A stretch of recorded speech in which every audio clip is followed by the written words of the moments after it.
머니쇼입니다. 황소도 돈을 벌고 곰도 돈을 법니다. 주식시장에서는 언제나 투자 기회가 넘쳐나 있습니다. 그러나 욕심 많은 돼지는 잡아먹힙니다.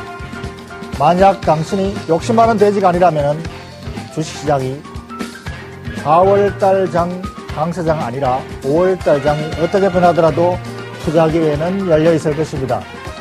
당신의 5월달 플레이는 어떤 플레이로 대응할까요?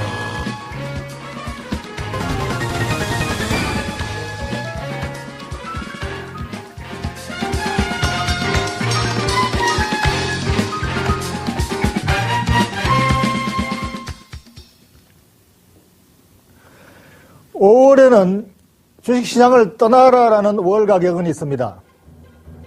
그만큼 5월장은 별로 기대할 것이 없다는 뜻이지요. 그러나 항상 그렇다는 것은 아니고 그런 경우가 많았다는 것입니다. 한 70 내지 80%는 그러했다라고 경험상 나와 있기 때문에 그런 격언이 있는 겁니다. 4월달 어닝 서프라이즈, 어닝 시즌의 피크를 치고 난 다음에 소강 상태가 들어가는 것이 5월장이기 때문이죠. 그렇지만은 반드시 그렇지만 않습니다. 이번 5월장에는 시장을 떠날 필요가 없을 것 같습니다. 빈라덴이 죽었다는군요. 빈라덴은 지난 10년간 미국과 세계 정치를 억누르는 하나의 큰 장애 요인이었습니다. 그 빈라덴 때문에 미국의 국방비가 엄청나게 늘어나고 중동 지정학적 리스크가 커지면서 유가 급등하는 원흉이 되었고, 이러한 것들이 지금 현재 인플레이션을 야기시키고 이러한 것이 바로 세계 기업들의 부담으로 작용했습니다. 그런데 드디어 이제 죽었다고 하는군요. 그래서 빈라덴이 죽으면은 많은 것이 좋아진다. 국제 유가가 안정을 찾을 가능성이 많고, 인플레이션이 완화될 가능성이 많고, 미국의 국방비가 줄어들 가능성이 많고, 그렇다면은 미국의 경기가 좋아지고 국민들의 소비가 늘어나고 개선되어서 주택 경기도 좋아질지 모르겠다. 이러한 것들이 지금 빈라덴 한 사람이 죽은 것이 세계 경제에 미치는 긍정적인 요인이 되겠습니다. 이것은 무시 못할 요소죠. 그러나 중공계는 아직까지 그 외에도 자유화 물결로 인한 리스크가 존재하고 있지만 그래도 커다란 걸림돌 하나가 제거되었다는 면에서 매우 긍정적입니다. 우리 국내 정치에도 이것이 미리 선반영을 했는지 어제 벌써 주택경기 활성화 대책이 나오면서 오늘 건설주를 바람을 일으키는 모멘텀이 되고 있습니다. 이것이 아마 중동의 호재와 같이 작용한다면 단기적인 이벤트성이 아니라 좀 더 장기적인 펀더멘털을 바꿀 수 있는, 돌려놓을 수 있는 좋은 계기가 될지도 모르겠습니다. 그래서 빈라덴 사망은 하나의 이벤트성이 아니라 굉장히 펀더멘털에 영향을 미치는 중요한 사건이 되겠습니다. 5월에는 그러나 조만간 중국과 한국의 금리 인상 가능성이 대기하고 있습니다. 이것이 시장에 악재 요인으로 작용할 수 있겠지요. 어쩌면 빈라덴이 죽었으니까 이제 금리도 그만 올려도 되지 않을까요? 그만큼까지 우리가 기대할 것은 없습니다. 그만큼까지 기대해서는 안 되겠지요. 그래서 지금 현재 차트상으로 한번 보면은 미국의 모멘텀이 충분히 발산하고 있는 반면에 중국의 모멘텀이 많이 죽어 있습니다. 그 죽어 있는 중국의 모멘텀이 다시 되살아날 수도 있다면은, 왜냐? 빈라덴이 죽어서 이제 인플레이션 우려가 줄어든다면은 중국의 차트가 잘 안 나오는군요. 차트가 고장났습니까? 예, 중국의 모멘텀이 살아날 가능성이 있다. 미국의 모멘텀이 이제 어닝 시즌 종료로 인해서 소멸된다면은 중국의 인플레이션 부담 완화로 반등할 수가 있다. 빈라덴이 중국의 경기까지 되살려 놓을 가능성이 있습니다. 인플레이션 부담이 줄어든다면은 중국의 부담도 줄어들겠죠. 그렇다면은 중국의 모멘텀이 시장에 드라이버로 작용할 가능성이 많다. 그래서 5월은 과거와 달리 이번 5월은 정시를 떠나지 않아도 될 것 같습니다.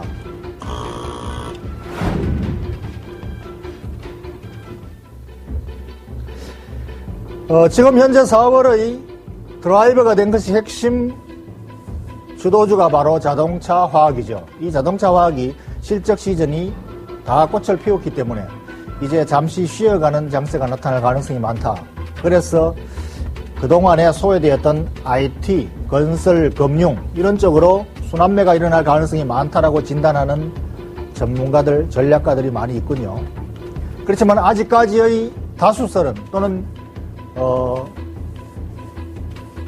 대부분의 컨센서스는 여전히 화학, 자동차가 유효하다라고 나오고 있지만 어쨌든 수급은 단기적인 것이니까 장기적으로 유효하더라도 이번 5월 기업 실적 어닝 모멘텀 소멸 기간에는 IT, 건설 또는 금융도 주목해 볼 만한, 관찰해야 될 만한 가치가 있다고 보겠습니다. 더더군다나 지금 건설, 해외 건설 쪽에서 눌림목이 되었던 이 빈라덴이 하나의 장려인이 제거됐다는 측면에서 상당히 긍정적일 수가 있습니다. 가장 핵심적인 건 역시 국내 건설이겠죠. 국내 건설이 도저히 이대로는 안 되겠다라는 판단이 드디어 쓴 것 같습니다. 이번 보궐선거에서 도저히 안 되겠다는 것이 민심으로 표출되어서 이제 건설, 주택 경기 활성화 대책을 내놓았습니다만은 이 약발이 얼마나 갈지는 지금 이 정도의 조치로 가지고는 그야말로 이벤트성 재료에 그칠 것 같습니다. 어쨌든 간에 관심이 커졌다는 것은 정부가 앞으로도 부동산 경기에 대해서 좀 더 후속책을 내놓을 가능성이 있습니다. 그래서 국내 건설 경기가 만약에 회복이 된다면 건설주는 굉장히 큰 모멘텀이 될 수도 있겠습니다. 그런 관점에서 건설주는 지금 현재 대형 건설주가 전고점을 돌파를 시도하고 있거든요. 삼성물산, 현대건설 전고점 돌파를 시도한다면, 전고점만 뚫는다면 굉장히 큰 폭의 랠리도 가능하지 않을까 싶습니다. 대기하고 있는 것은 바로 금리 인상 재료죠. 이번 주, 다음 주까지 아마 금리 인상, 물론 거의 기정사실화되어 있지만은 일단 인상이 조치가 나고 나면은 불확실성 해소 요인으로 해소가 될 것이고, 설사 혹시나 금리 인상을 안 한다면은 훨씬 더 좋은 재료가 되겠죠. 그래서 지금은 건설주 괜찮은 재료다. 빈라덴 사망이 건설주에 힘을 보태고 있다. 이렇게 봐야 되겠습니다. 그래서 지금은 건설, 금융, IT에도 관심을 가져보자. 왜냐? 하방 경직성이 있기 때문에 위험 부담이 적다라는 측면에서도 괜찮은 전략이죠.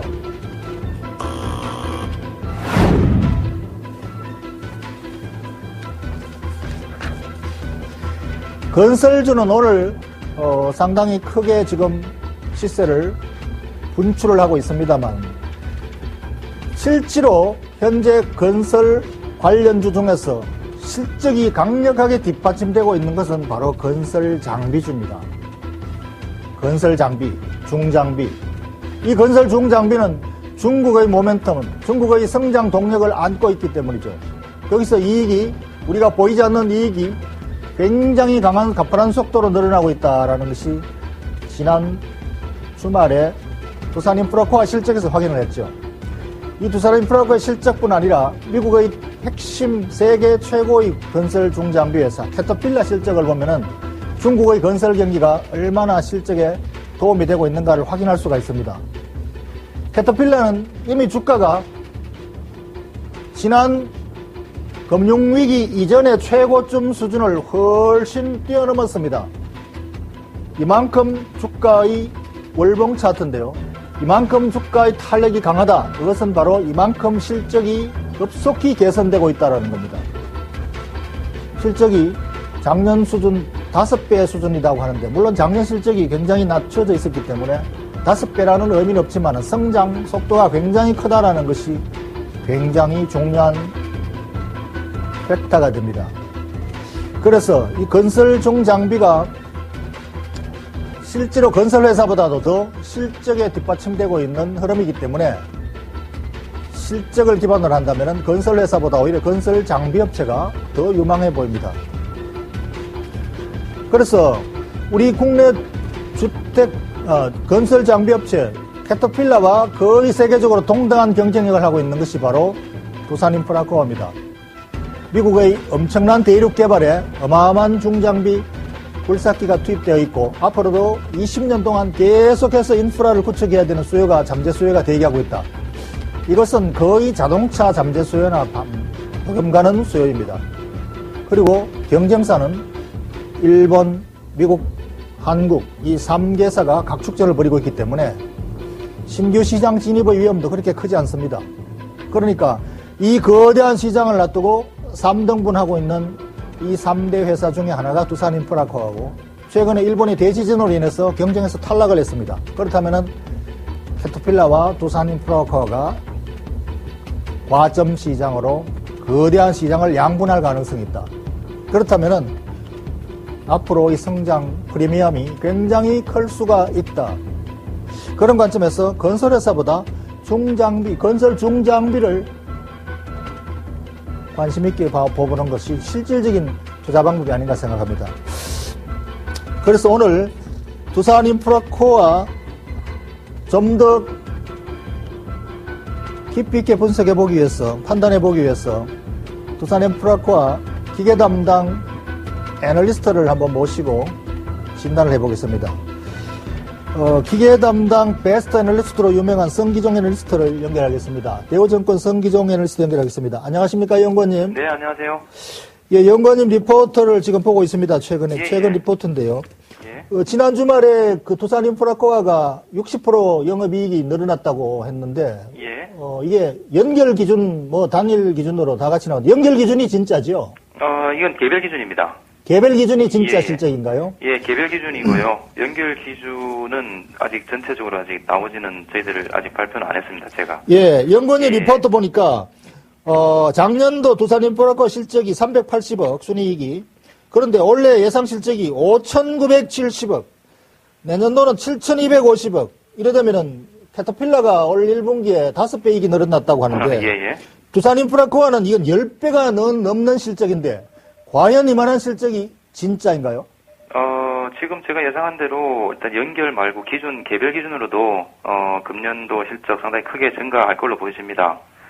예, 그리고 왜냐면 일단 작년도 실적이 별로 사실 안 좋았기 때문에 그렇습니다. 예, 그렇다면은 원래 6천억 가까운 순이익 실적을 기준으로 한다면 네네. PER이 8배로 떨어지는데, 그렇죠. 예. 이렇다면은 이 회사의 성장 프리미엄을 감안할 때 지금 형편없이 아직 저평가되어 있는 거라고 판단할 수 있지 않습니까? 예, 지금 저 자회사에 대한 가치를 지금까지 기존에 이제 평가를 거의 안 했었어요. 예를 들면 마켓 같은 경우는 대부분이 회사 가치를 거의 0으로 뒀죠. 회사 가치가 있고 그 차익금이 있었기 때문에 그걸 상쇄를 해버려서 거의 0으로 가치를 평가를 했는데, 금년부터 지금 실적이 제대로 나오죠. 순이익까지 플러스 내면서 이제 자생할 수 있는 그런 자리에 섰고, 그러다 보면 당연히 이제 제로 가치가 아니고 이제 기업 가치를 제대로 반영을 해야 된다. 그러면서 이제 지분법 이익을 이제 적용을 해서, 이게 지금 IFRS 말고요, K기업으로 했을 때 지분법 이익을 반영을 했을 때 올해 순이익이 한 6천억 정도까지 발생을 하게 됩니다. 그리고 내년도는 한 7,200억까지도 이익이 발생을 해서 PER 기준으로도 지금 보시면 올해는 한 8배 정도, 내년도에는 한 6.6배 정도까지 떨어지는 걸로 그렇게 보고 있습니다. 예, 만약 이렇게 된다면은 이 회사 유일한 결점이 차입금 비중이 좀 높다는 것인데, 이 재무리스크 때문에 할인 가치를 많이 부여받아서 지금 주가가 저평가되어 있다고 볼 수 있는데, 만약에 원래 실적이 이만큼 또 내년도 실적이 이만큼 고성장 영역에 들어간다면은 제2의 기아차가 될 수도 있지 않을까, 이렇게 생각해 봅니다. 적정 가치를 어떻게 평가하십니까? 예, 지금 이 회사가 가지고 있는 사업부가 지금 그 굴삭기를 가지고 있는 굴삭기하고 그다음에 휠로더죠. 이 두 개 사업부가 있는 건설기계 사업부하고 그다음 공작기계 사업부 두 개를 가지고 있어요. 지금 이 양쪽 사업이 현재 상당히 좋습니다. 따라서 아마 저희들 생각에는 내년도 일단 기본적으로 내년 상반기까지는 확실한 고성장이 보이고요. 추가적으로 내년도 하반기 또는 좀 장기적으로 봤을 때도 성장세는 계속 유지될 걸로 보고 있습니다. 예, 그렇다면 지금 현재 입장에서는 아까 말씀하신 대로 좀 장기적인 고성장세로 갈 수 있는 충분한 여력이 있다고 보여지기 때문에요. 아마 좀 더 지나고 나면 프리미엄 단계로 가지 않겠나, 그런 부분까지 고려를 하고 있습니다. 단지 이제 회사 약간 좀 리스크 요인으로 좀 약간 약점으로 볼 수 있는 부분은 뭐냐면 지난 한 달 전이죠. 벌써 한 달 전부터 해서 중국의 굴삭기 시장에 대해서 우려가 좀 많았었어요. 우리의 점유율이 떨어진다, 판매가 떨어진다, 이런 부분 때문에 우려를 많이 했었는데, 제가 좀 말씀드리고 싶은 부분은, 이 회사가 이제 과거에는, 작년까지는 중국 굴삭기 시장의 어떤 성장으로 인해서, 고성장으로 인해서 회사가 많이 컸던 회사입니다. 예, 하지만 지금은 중국 굴삭기 시장은 어느 정도 이제 성장이 약간 둔화될 가능성이 있다고 봅니다. 예, 그렇기 때문에 그쪽보다는 오히려 해외 쪽의 성장세에 좀 더 주목을 하자. 예, 그렇게 좀 보고 있거든요. 공작기계뿐만 아니라 굴삭기 쪽이 중국보다는 이제는 글로벌 시장, 글로벌 마켓에서의 성장성이 더 높기 때문에 중국이 조금 둔화되더라도 회사의 성장은 지속된다. 이렇게 볼 수 있습니다. 그래서 예. 장기적인 성장을 보셔도 된다는 소리죠. 예, 그럼 적정 가치를 얼마나 평가하십니까? 지금 목표 주가는 이제 41,000원입니다. 그리고 마켓이라 DICC 이제 중국이죠. 중국 회사가 좀 더 성장을 거듭했을 때 그 가치를 좀 더 감안을 할 수도 있다고 보거든요. 그래서 실질적으로 연결 기준으로 봤을 때 지금 매출액이 한 11조에서 12조 정도 매출이 나옵니다. 그렇게 되면 차입금이 현재 지금 기존에 한 5조 6천억 정도 차입금을 가지고 있거든요. 이 부분에서 부채 비율 한 150%까지 감안하고 나머지 부분을 상세를 한다 하더라도 영업 가치로 봤을 때 한 7.5조까지 시가총액을 받아야 된다. 저는 그렇게 보고 있습니다. 예, 오늘 말씀 감사합니다. 예, 감사합니다. 예, 기계 담당 베스트 애널리스트 대우증권 성기종 연구원이었습니다.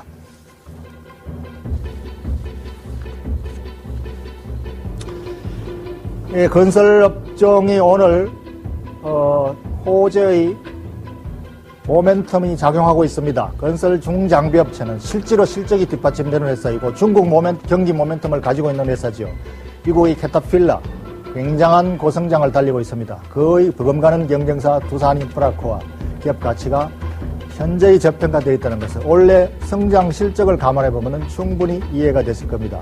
건설회사, 건설 중장비에서도 주목해 보시기 바랍니다.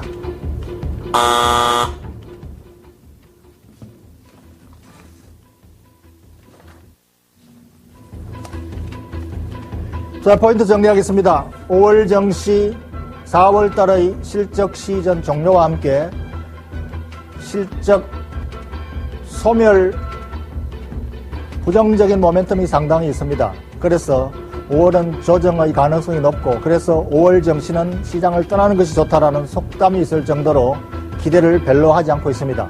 그러나 새로운 기대, 빈라덴이 죽었다는 것도 하나의 모멘텀이 되겠고 IT, 건설 또는 금융 쪽으로 순환매가 일어날 수 있는 요지도 충분히 있습니다.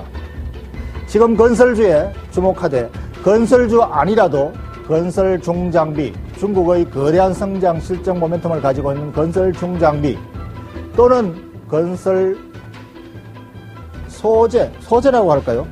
건설 자재라고 하나요? 건설 자재 업체도 주목해보는 것도 괜찮다. 주가가 충분히 바닥 수준에서 반등을 하고 있는 시점이기 때문에 건설 업황의 개선을 기대한다면 그러한 쪽도 괜찮습니다. 5월 정시를 이기시기 바랍니다.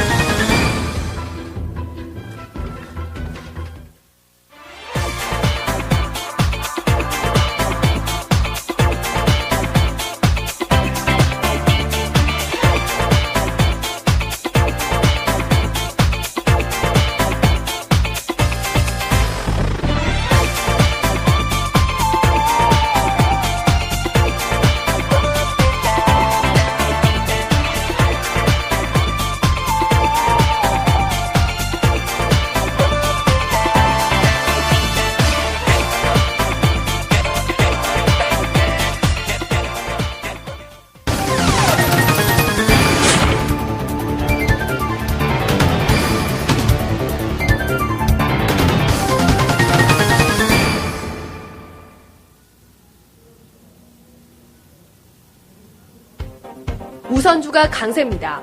일부 증권사에선 보통주에 비해 저평가 매력이 돋보인다는 의견을 내놨고 다른 한쪽에선 우선주의 급등이 단기 조정의 신호라는 부정적인 분석을 내놨습니다. 우선주에 대한 상반된 의견, 소장님은 어떻게 보십니까?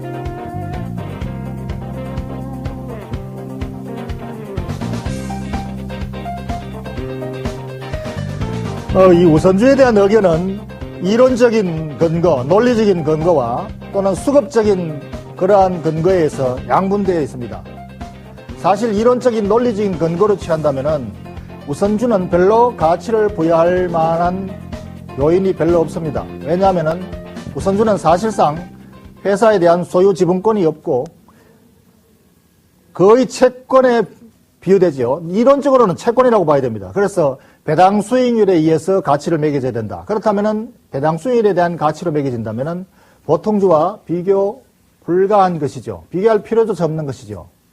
그렇지만은 보통주, 우선주 간의 갭은 시장에서는 좀 다르게 형성됩니다. 그러한 이론적으로 가격에 매겨져서 거래되는 것이 아니라 수급에 의해서 결정되는 것이 대부분입니다.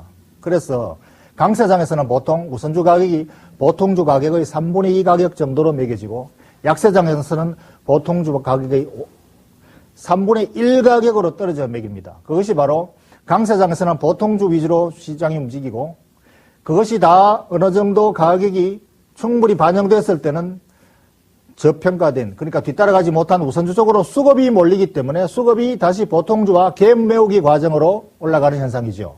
그렇기 때문에 이론적 논리적 구조로서는 3분의 2가 적당하다, 보통주 대비 3분의 2가 1이 적정 가격이다, 가격을 메우기가 어려운 부분이죠. 현실은 수급에 따라서 시장대로 움직이기 때문이죠. 그래서 지금 우선주 강세 현상은 보통주에 뒤쳐져 있던 가격 추격에서 갭 메우기 과정으로 보면은 맞겠습니다. 그래서 이런 쪽으로 어느 정도까지 가야 적당하다. 이것은 과거 경험상 어느 정도까지 갔었던 경우가 있다라는 것으로 참고해서 배팅을 할 따름입니다. 그렇기 때문에 우선주는 반드시 논리적으로 접근할 필요가 없고 수급상 외국인의 매매 패턴이나 기관의 매매 패턴을 보고 적당하게 가격 갭이 많이 벌어졌다면 갭을 메우는 과정에서 수급이 따른다면 충분히 투자할 가치는 있습니다. 그러나 반드시 해답이 있는 것은 아닙니다. 그렇게 판단하시기 바랍니다.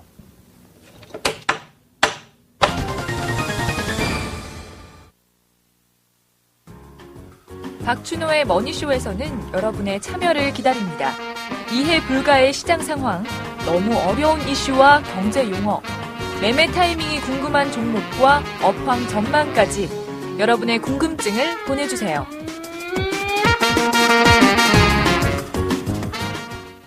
이 종목 투자자한테 참 좋은데 진짜 좋은 종목인데 어떻게 표현할 방법이 없네. 이 종목 머니쇼에서 가르쳐드리겠습니다. 냉철한 분석과 확실한 판단으로 무장한 개미의 동반자 박준호. 주식시장은 장기적인 관점에서 봐야 됩니다.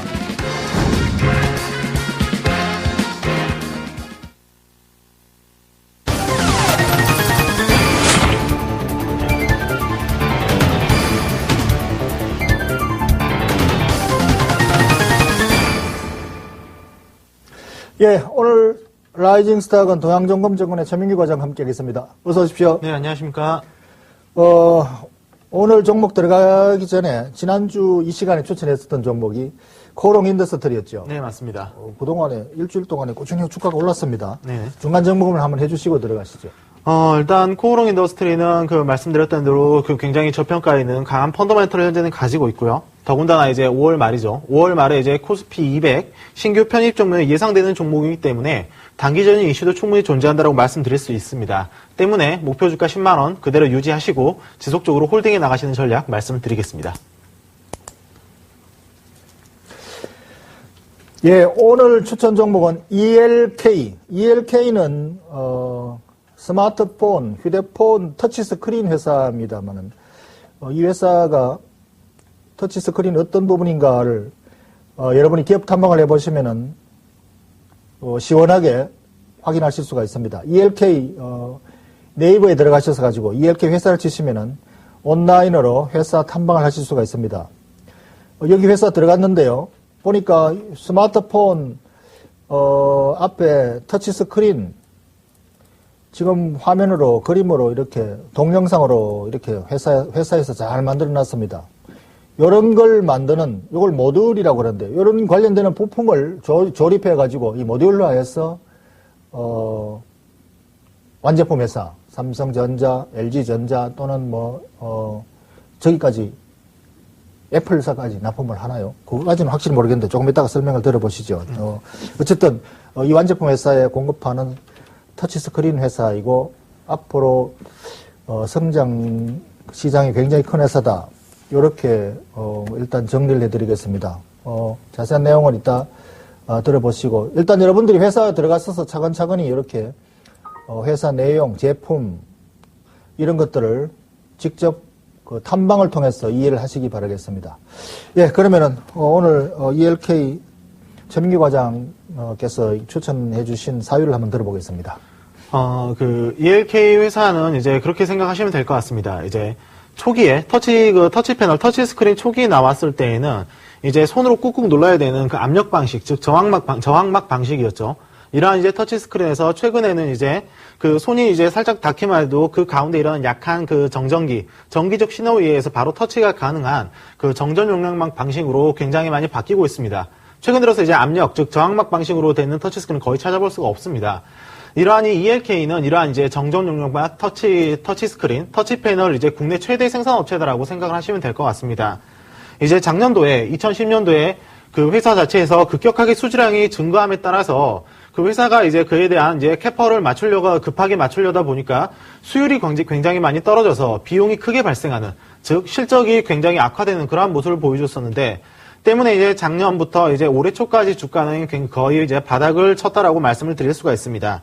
하지만 이제 올해부터 수율이 굉장히 정상 이상으로 회복이 되고, 그에 따라서 이제 그 실적도 그 예년 수준 이상으로 이렇게 그 회복이 되면서, 특히 이제 스마트폰 관련 또는 이제 그 태블릿 PC까지 지속적으로 나오게 되면서 이러한 이제 모바일 통신기기 확대에 관한 그 가장 큰 수혜주로서 현재는 부각이 되고 있습니다. 예. 근데 이 터치스크린에 국내 경쟁사들도 몇 개 있어서 서로 간의 경쟁이 아주 치열한데 경쟁력 면에서 밀릴 염려는 없습니까? 앞에서 말씀드린 대로 이제 그 기존의 매출처들이 일정 부분 좀 고정되어 있는 부분이 있습니다. 예를 들면은 멜파스 같은 경우에는 삼성전자 위주로, 그리고 ELK 같은 경우에는 이제 LG전자의 약 한 전체 그 터치스크린 규모 약 한 40% 이상을 현재 이 정도로 차지하고 있기 때문에 그 관련해서 탄탄한 입지가 있기 때문에 그 관련해서는 그 충분히 경쟁력이 있다라고 말씀을 드릴 수가 있고요. 더군다나 이제 캐파 측면에서 앞에서 말씀드린 대로 ELK는 정전 용량만 터치 패널의 우리 국내 이제 최대 생산 업체다라고 말씀을 드릴 수 있습니다. 예. 그렇다면 이 회사의 투자 메리트에 근거한 적정 가치를 좀 평가해 주시죠. 회사의 2011년 예상 EPS, 그러니까 이제 예상 그 주당 순이익 같은 경우에는 약 한 3,000원 정도, 2,000원 후반대에서 약 한 3,000원 정도로 예상을 하고 있습니다. 때문에 현재 주가는 약간 그 EPS 예상치를 3,000원 정도 부여를 했을 때 약간 PER로 기준으로 해서 멀티플 8.5배 정도를 부여가 됩니다. 그 8.5배 수준은 그 경쟁사 대비, 그리고 이제 성장성 있는 IT 부품주 대비해서 굉장히 그 할인이 되어 있는 가격이기 때문에 이러한 부분, 멀티플을 10배 정도만 적용을 시킨다 할지라도 목표 주가는 약 한 3만원 정도가 나오게 됩니다. 더군다나 이제 2분기 이제 그 영업이익과 그 매출을 각각 한번 살펴보시면은 작년 그 동분기 대비해서 약 한 매출은 45% 정도, 영업이익은 약 한 150% 정도 성장을 할 걸로 예상을 하고 있습니다. 성수기가 아닌 비수기에도 이 정도로 괄목할 만한 성장을 보였다는 것은 앞으로 충분히 성장성도 있다라고 판단이 돼서 단기적으로 멀티플 10배 정도에서 약 한 목표가 3만원, 그리고 장기적으로 봤을 때는 그 목표가는 약 한 3만 5천원 정도를 제시를 하겠습니다. 예, 투자 리스크를 한번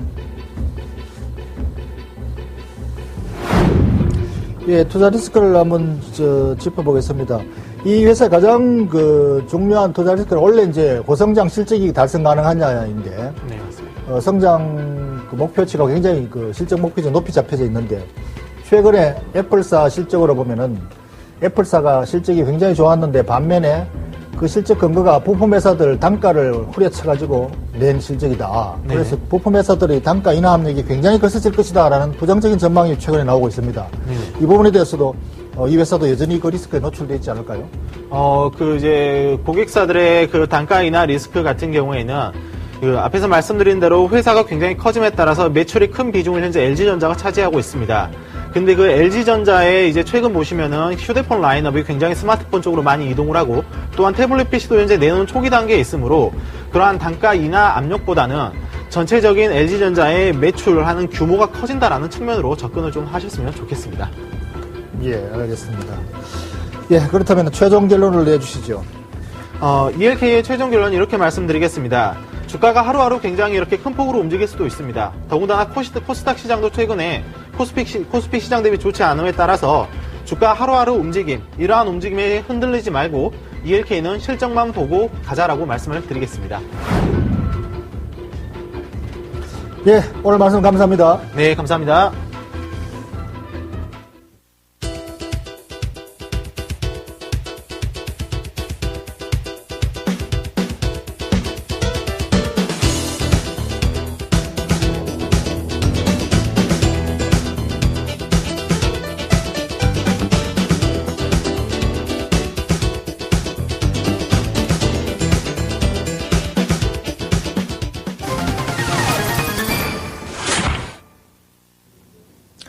예, 투자 포인트 마지막으로 다시 정리하겠습니다.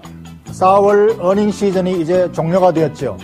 아직까지 5월 초에 추가적인 몇몇 개 회사가 남아 있습니다만 대부분의 실적 시즌에 따른 실적 모멘텀은 이제 소강 상태에 들어갈 것 같습니다.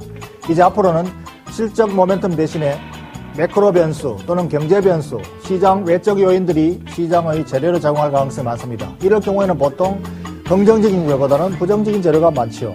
그런데 다행히 5월달 시장 진입하면서 빈다된 사막이라는 어마어마하게 큰 외부 호재 요인인 호재거리 재료가 발생했습니다. 이것은 간단한 뉴스가 아니라 세계 경기에도 상당한 영향을 미칠 수 있는 재료입니다. 빈라든 때문에 미국의 국방비 비용이 엄청나게 늘어났고 그 때문에 세계 경기에 둔화 요인으로 작용했고 또 중동 리스크가 확산되면서 고유가로 인한 부정적인 인플레이션까지 부담을 지었던 것들이 이번에 어쩌면 점차 해소될지도 모르겠습니다. 이렇게 된다면 세계 경기에 상당히 좋은 재료거리가 등장했고 이것은 그동안에 근본적으로 앞으로 장애 요인으로 대입하고 있던 인플레이션 부담이 완화될 가능성이 있다. 이러한 측면에서 5월에는 시장을 떠나라는 격언과 달리 떠나지 않아도 될지도 모르겠습니다. 그렇지만 인플레이션 파이팅은 여전히 진행되고 있고 5월 초가 되면 중국의 금리 인상, 한국의 금리 인상이 또 대기하고 있습니다. 이것이 또 시장에 얼마나 악재가 작용할지 모르겠지만 이것을 넘어서야 할 것 같습니다. 그래서 지금은 국내 경기 활성화 대책과 함께 빈란의 사망 이런 것들이 건설 경기, 해외 건설 경기, 국내 건설 경기 모두 지금 활력을 불어넣고 있습니다. 그래서 건설 회사 자체에 접근하는 것이 조금 늦거나 부담스럽다면 건설 중장비 회사, 실적이 뒷받침되는 중국의 성장 모멘텀을 영향을 받고 있는 건설 중장비 회사 또는 별로 부실화되지 않았던 그렇지만 실적이 나빠서 엉글려 있던 실적 개선 턴어라운드 시기에 있는 건설 회사에 이 소재인가요? 소재가 아니죠. 자재죠. 자재를 납품하는 회사, 이런 회사도 좋은 회사들이 많습니다. 그런 회사에 접근하는 것도 괜찮은 5월 투자 전략이 될 것 같습니다.